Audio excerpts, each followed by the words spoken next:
Hey, it's State of State. We got your Nittany Line update. It's a football discussion with Tom and Justin, so kick back and press play. Hi, everyone, and welcome to State of State, a Penn State football show presented by FanDuel. Make every moment more. I'm Tom Hannafin, flying solo today. I want to get into a lot of what has transpired over the last handful of days in the fallout from the loss to Northwestern, James Franklin being fired, the introduction of Terry Smith as the interim head coach of Penn State football, Pat Kraft's press conference, his decision, and now the search beginning for a new head football coach for the Penn State Nittany Lions. And oh, by the way, a game this Saturday night. Penn State is a 2.5-point underdog on the road at night at Kinnick at Iowa this Saturday night, according to FanDuel. So we're going to get into a lot here in this episode. And as most of you that have religiously watched and listened to this show for many years now, and we appreciate that so much, Justin King and I have a tremendous working relationship. In this circumstance, his stepfather is Terry Smith. So I felt it prudent for this situation to have this conversation one-to-one, myself to all of you. And I invite you all to get involved on social media, get in our comments section on YouTube, and tell us how you're feeling. Out of respect to Terry Smith and Justin King, I didn't feel it made sense and was ultimately a conflict of interest to have that conversation with Justin. So there's all these things out there with the head coaching search that is now underway. And I want to take some time to really address a variety of these possible candidates that are out there. One, this search is days old. And the candidates that are being thrown out there by the national media, Penn State fans, local media, just people on social media, whatever you want to call it, they're guesses. They're as good as guesses at this point in time. I saw something recently from, I think it was Pete Nakos from On3 saying that Penn State is even targeting Marcus Freeman from Notre Dame. And there's a lot of layers to this. One, Penn State is a large enough brand that, yes, in theory, it could attempt to make a run at any coach in college football, shoot, in the National Football League. Who knows? So you understand the reach that Penn State has. So while it is plausible that Penn State could make a run for some of the biggest names in the industry, it's improbable that some of the biggest names in the industry would leave their existing jobs for Penn State. It's not that Penn State is a bad job by any means. It's just that they're already in good situations. So I want to take some time to sift through all these. One, the Marcus Freeman rumor. I would be stunned if Marcus Freeman left his spot at Notre Dame after having just gone to the national title game last year and having every resource at his disposal with the one team in the upper echelon of college football that is an independent and doesn't have to answer to a conference. He is in maybe the best job in college football. And that's simply because of the brand, the maneuverability, the revenue they can bring in on their own and not have to share with anybody else. Notre Dame has the potential to jump out ahead of so many other teams in college football. So I want to throw Marcus Freeman to the side. And I say this because I sit here, I don't find it probable. I have no idea what Pat Kraft has in front of him and deems likely and deems to be a candidate that he can legitimately make a run at. Now, the name that he probably thinks he can make a run at, that everybody has been discussing and has been a surprisingly polarizing topic, has been Matt Rhule. Matt Rhule, currently the head coach at Nebraska within the Big Ten in his third season, was previously at Baylor, was previously at Temple, same time as Pat Kraft. Matt Rhule, obviously a Penn State alum, was asked about this week in a presser and spoke glowingly of the university, but also said that he's committed to Nebraska. I don't find that lead to be improbable, but at the same time, Matt Rhule is only 3 years in to an opportunity at Nebraska where they find themselves, I would say, maybe in that third tier of the Big Ten, where they're trying to break through to the second tier and they're trying to break through to the first tier. And also, Nebraska has committed a significant amount in funding to Matt Rule, and it's already shown in the early stages of the recruits he's been able to get. I think Dylan Raiola is a perfect example. While his production and performance and his aesthetic, what people can point towards, that's fine. But being able to flip Dylan Raiola from Georgia to Nebraska, that didn't just happen because Raiola had connections and a family tie to Nebraska. That happened for a number of reasons. So I think he's probably getting the commitment from Nebraska that he's wanted from a major school. He's already in the Big Ten. He's in one of the two power conferences. So Matt Rule leaving for Penn State, while I do think it is probable, I would be surprised to see it happen because of what he is building at Nebraska. Now, I know what a lot of Penn State fans are thinking. Matt Rule is James Franklin 2.0 because his record is actually worse against the top 10 and worse against the AP top 25 than James Franklin's. So I see that as well. Matt Rule also, you can look at that record and say, well, what were his previous stops? Temple, where, if I recall, the biggest game that they had when he was the head coach was a home game in Philadelphia against a Notre Dame team that wound up thumping them. Temple had gotten hot at the time and was within its league doing some special things. But there is a significant talent gap from what he was able to do at Temple at that point in time to what the upper echelon at that point in time in college football was doing. So you could understand why his record might not go that way. And then the same thing at Baylor. While Baylor was successful within the Big 12 under Matt Rule, that also predated a lot of what we know about the modern era of college football. And Baylor does have the money to contribute to its football program, but I don't think that was something he was ever able to realize during his time there. And then obviously he went off to the National Football League, struggled with the Carolina Panthers. Name a coach that hasn't struggled with the Carolina Panthers. So I don't say these things to apologize for Matt Rule. I just think it's appropriate to put these things into context. So again, I could see Matt Rule being a solution. Do I sit here as someone who attended Penn State University, has been a lifelong fan, and covers the team professionally, want to see Matt Rule? I don't know if I want any of the candidates that have flat out been mentioned, to be completely honest with you. Now, if Marcus Freeman, I'll point him out, if he was somebody that did actually decide to do the unthinkable and leave Notre Dame, I'd be like, yeah, he's a very good head coach. I think that would be a good decision by Pat Kraft to go get Marcus Freeman. I just don't think it's going to happen. Matt Rule, from where I'm sitting, I'm not terribly jacked up about. Curt Cignetti is another name that's thrown out there. Curt Cignetti is a proven winner at every level, has ties to the state of Pennsylvania. Another guy like Marcus Freeman, who I would be stunned to see him leave his existing job. He has been given an 8-year contract by Indiana and is making a boatload of money. And on top of that, he has made it very clear, why would I go anywhere else? I'm building Indiana, in his words, into an emerging superpower. And after what they just did this past weekend to the Oregon Ducks in Eugene, it's hard to argue that Indiana isn't breaking through to that second tier of the Big Ten, kind of talking about where Nebraska is. If Penn State theoretically lives in that second tier and Indiana is fighting for positioning within that tier, then you've got exactly what you want in Curt Cignetti.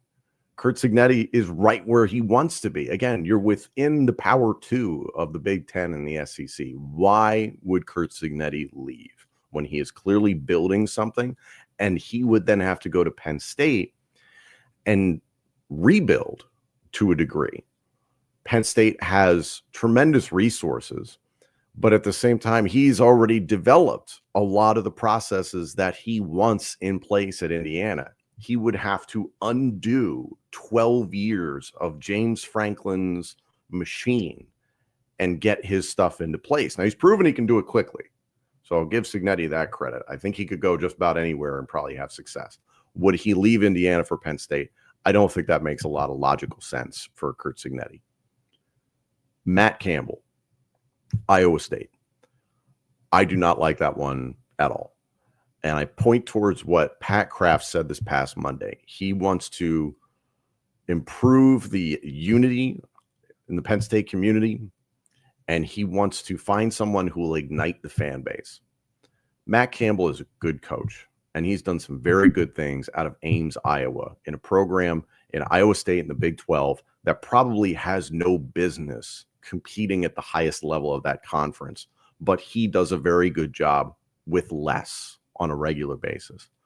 I do not look at Matt Campbell as a CEO of a football program and get excited. And I think that's going to be a very important thing about this hire. Pat Kraft has talked about having confidence and conviction, someone who is going to bring back that grittiness, that toughness, what Terry Smith talked about. And I will be talking about Terry Smith later on here because I feel very strongly about what Terry Smith said this past week and what he can do for Penn State football. I don't believe Matt Campbell is someone who would ignite the Penn State football fan base. I think you would get a collective from Penn State fans if you hired Matt Campbell. No disrespect to him. I just don't think that one makes a lot of sense. Eli Drinkwitz from Mizzou. This one is interesting because I do think he is someone that embodies all of the elements in a head coach that Pat Kraft outlined earlier on this week. Somebody who was gritty, tough, conviction, was willing to stand up for the university. He's someone within the SEC, Drinkwitz, who is clearly willing to speak his mind and defend his team, promote his team. He's able to recruit. He's done well in the transfer portal. I also look at Drinkwitz as a guy where I could see him being on the fence of, well, I could go to Penn State and I could, again, attempt to undo the machine that James Franklin built, or at least take it and make it my own. Or I could sit tight in the SEC where I'm working with a Mizzou program that I have on the right track. He has incrementally made progress every single year. And hell, he's doing it with Penn State's backup quarterback from 2024. And I know that stings for a lot of people. Drinkwitz leaving the SEC with a burgeoning program like Mizzou, where he has also gotten a sizable contribution to what they're able to do from a funding and NIL standpoint. That would surprise me because, again, you're in one of the two power conferences. So while there's probably, I would say probably more of a brand recognition element to him leaving Mizzou and going to a Penn State, to me, I just don't think it makes all that much sense for him in terms of what he's already built at Mizzou and can build. Now, is he going to run into the likes of Alabama and Georgia for years to come? Sure. Well, Penn State's running into the likes of Ohio State and Oregon, and at some point, Michigan will do whatever Michigan does. Michigan's struggling this year, but still, you've got two superpowers that you're ramming your head up against. State of State is a proud supporter of Blue White Outfitters. Blue White Outfitters was created as a retail shop meant to highlight the confidence, competitiveness, and fearlessness of the elite athletes found throughout the history of Penn State University. Check out their Lockdown U and Lawn Boys merchandise today. All sales from Blue White Outfitters directly benefit Penn State student athletes. Also, official State of State merchandise is available now. Support the show and grab State of State t-shirts, hoodies, hats, and more. Visit www.bluewhiteoutfitters.com today. State of State, a Penn State football show, is presented by Delete Me. Delete Me makes it easy, quick, and safe to remove your personal data online at a time when surveillance and data breaches are common enough to make everyone vulnerable. Data brokers make a profit off your data. Your data is a commodity. Anyone on the web can buy your private details. This can lead to identity theft, phishing attempts, and harassment. But now you can protect your privacy with Delete Me. What do data brokers do? Your name, contact info, social security number, home address, even information about your family members could all be compiled by data brokers and sold online. I understand what it means to have an active and online presence, so privacy is extremely important to me. Have you ever been a victim of identity theft, harassment, doxing? If you haven't, you probably know someone who has. Delete Me can help. Take control of your data and keep your private life private by signing up for Delete Me, now at a special discount for our listeners and viewers. Get 20% off your Delete Me plan when you go to joindeleteme.com/pro and use the promo code PRO at checkout. The only way to get 20% off is to go to joindeleteme.com/pro and enter code PRO at checkout. That's joindeleteme.com/pro, code PRO. Delete Me. Your personal data is yours again. Manny Diaz. Manny Diaz at Duke is trying to do a number of things.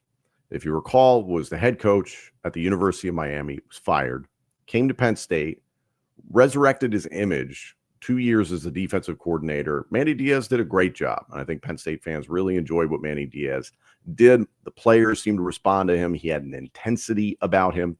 He left Penn State, was replaced by Tom Allen. I think that was disappointing for some Penn State fans, but still the defense performed well. And I've talked about it before in the show. You have an otherworldly talent in Abdul Carter that certainly did a lot of things for that defense last year, and hell, made it to the Final Four of the college football playoff. But Manny Diaz now at Duke, trying to resurrect his image as a head coach in college football. Would he come back to Penn State? Would he come back if Jim Knowles was still the defensive coordinator at Penn State? There's the rumor out there that Jim Knowles was interested in the Oklahoma State head coaching job. I don't know if there's any truth to that. So I don't know if you bring in a new head coach if Jim Knowles is out. Jim Knowles is considered one of the best defensive coordinators in college football. So I think a reasonable human being would look at Jim Knowles and say, hey, there's a strong probability he's retained by whomever the next head coach is. But we have no idea what the answer to that question is. If there was a world where it's Manny Diaz and Pat Kraft is saying, hey, we're keeping Jim Knowles, or we want to keep Jim Knowles, but ultimately it's his decision. There's a chance that Diaz and Knowles could be oil and water because they are both doing kind of the same thing when you think about it. Different roles, obviously, head coach and defensive coordinator, but it might be two people butting heads. Who knows? But Manny Diaz, I do find to be interesting.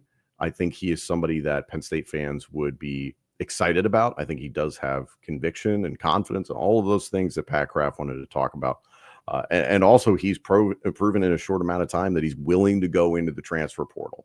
And that's something I want to get to here on this podcast. That's something that was highlighted quite a bit earlier on this week by Pat Kraft, and just kind of reading between the lines. I think there's a lot that was left on the table by James Franklin and his staff in the transfer portal era. So those are some of the names that have been thrown out there. But I think the name that we need to give our focus to right now, especially with the rest of this season ahead of us, this Iowa game this Saturday night, is Terry Smith. Now, I understand my perceived bias in this situation. I work with Justin King. He's a friend. He's a business partner. And I've gotten to meet Terry Smith. I think he's an outstanding human being, and everything that I have learned about him from outside of my interactions with Justin, because you're going to understand his bias, it's his stepfather. Everything I have ever heard about Terry Smith from within the world of college football is that he is one of the best position coaches going today, maybe the best cornerback, defensive back coach in the game, and is one of the best recruiters in college football. And Terry Smith said earlier on this week that he recruited about 3/4 of this current roster, and he has recruited most of the players that are committed to Penn State football right now. And Terry Smith is having to work extremely hard because the decommitments are rolling in, as to be expected when a head coach gets fired. So Penn State is trying to stop the bleeding. Roster retention is something they have to think about. The transfer portal is open for players that are able to hop in the transfer portal at this juncture in the season. It's a little bit more difficult for some members of the roster, but still, I think Terry Smith deserves a legitimate shot at this. And Pat Kraft did say that Terry Smith was absolutely under consideration. He said, quote, everybody's under consideration. And he said he was going to do everything to help Terry so that he could run the table. I can speculate and see how 12 years of James Franklin might inspire Pat Kraft to want to go elsewhere and to undo a lot of the things that that James Franklin built. And Terry Smith is a part of that. And it's not to say guilty by association, any of those sorts of things. But Terry Smith was very shrewd earlier on this week when he was asked if he wanted to become the head coach at Penn State.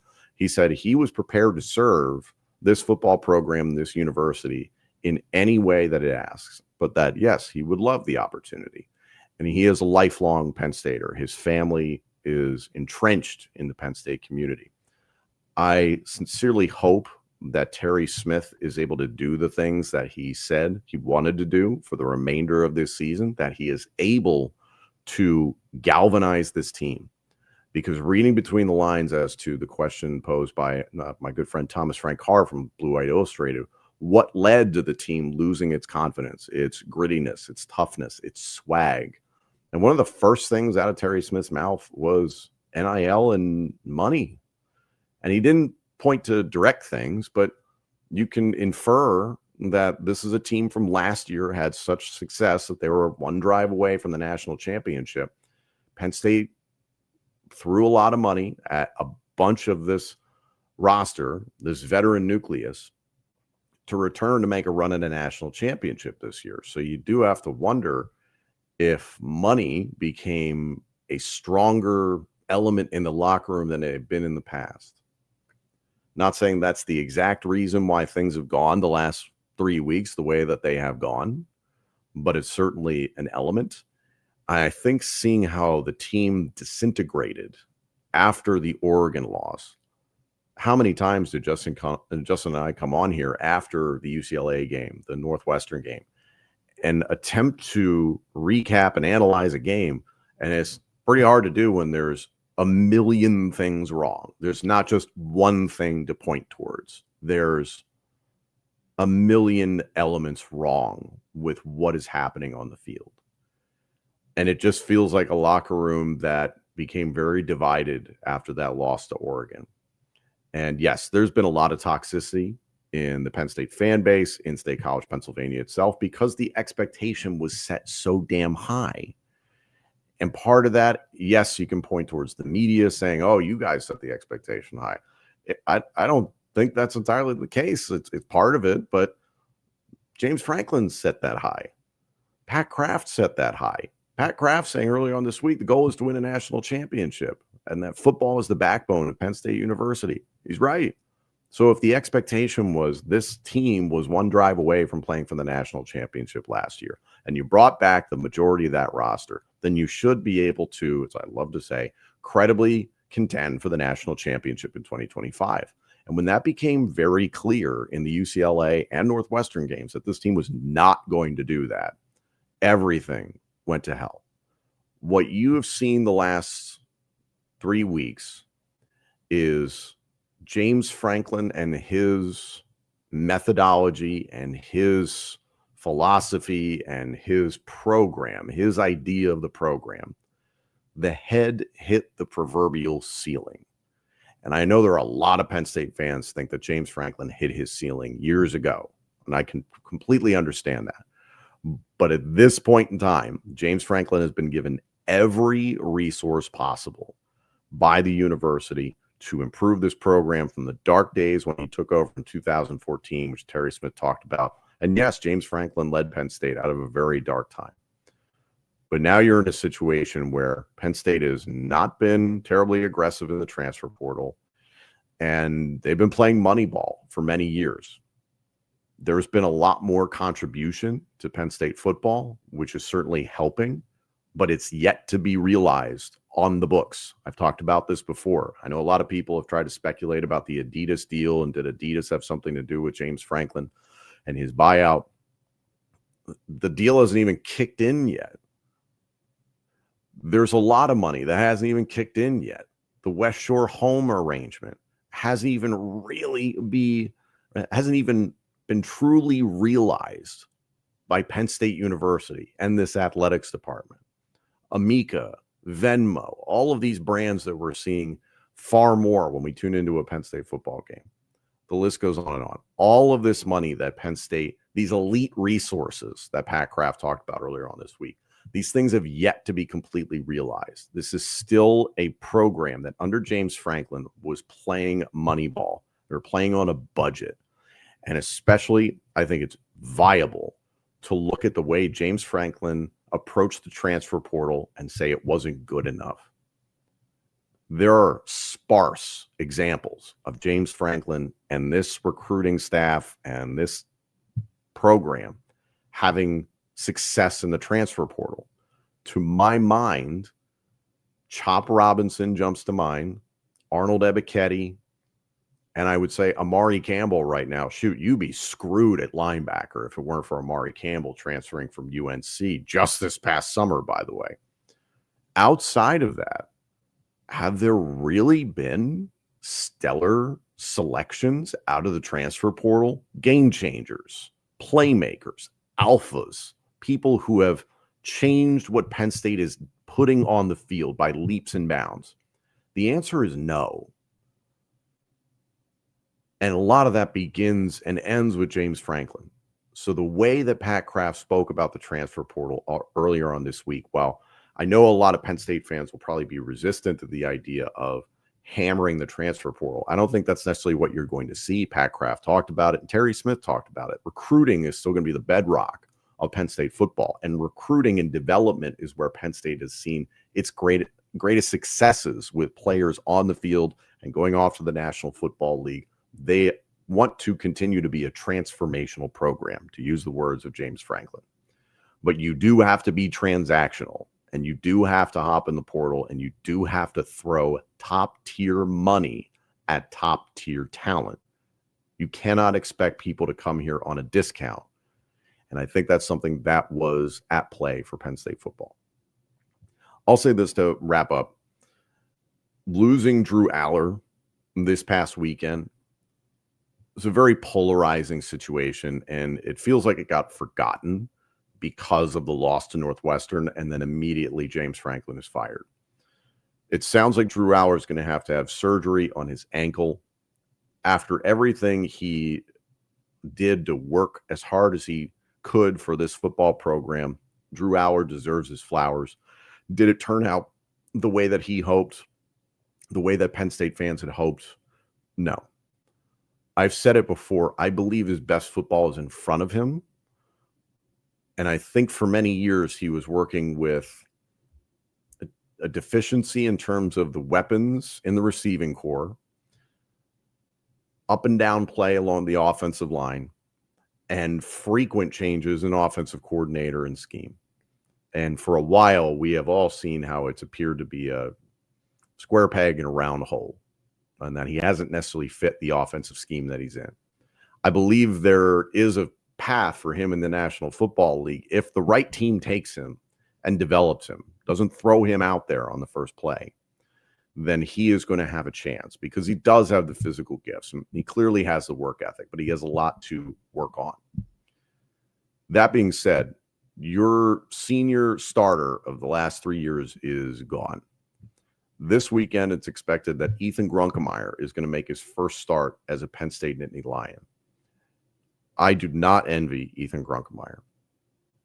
From what little we have seen of him, we don't have enough of a sample size to really understand who he is, because from what little we have seen, it hasn't been bad, but it's not been inspiring. And I remember some of his early evaluations, people saying he was kind of a hybrid between Bo Pribula and Drew Aller, and he's got a real strong arm, and he's a dual threat, and he's mobile, those sorts of things. Okay, we're going to find out this Saturday night. As I mentioned, heading into this game, Iowa is favored by 2.5, according to FanDuel. The over-under is 39.5. So I sincerely wish the best for Penn State football going into this weekend. At Iowa at night is not going to be easy. And this is a very well-coached Kirk Ferentz team. And I believe that they are going to look to take down Penn State with malice this Saturday night. Afterwards, you get a bye. Then you get to go to Ohio State, the number 1 team in the country right now. And then you host what is now the number 3 team in the country in Indiana on November 8th. This is as difficult a stretch as you can throw a brand new starting quarterback into, an underclassman at that. So we will have a preview of Penn State versus Iowa later on this week. I know that this football game is probably the last thing Penn State fans are thinking about. Obviously, all the questions out there about who's going to be the head coach. And we're going to continue to monitor this situation. I just encourage people to be as patient as humanly possible. And there are a lot of names being thrown out there right now. And just because they're ideas of candidates doesn't mean that they're actually candidates on a piece of paper that Pat Kraft is looking at. And I know I've said I'll end on this, but I will end on this. Pat Kraft has put himself directly in the bullseye now. He had to make an enormous decision this past weekend, a very difficult decision, as he said many times. And he believed he was doing what was best for the program based on where he thought it was trending. And he thought he was doing the best thing for the student athletes. Pat Kraft's legacy as athletic director for Penn State football will be defined by this next hire. If he does not nail it, you don't know where Penn State could go, and that is scary. I sincerely hope for my alma mater and for the team that all of you love that he nails this hire, whether it's someone from within or if it's someone from the outside. This has to be perfect in order for Penn State to go beyond what James Franklin did.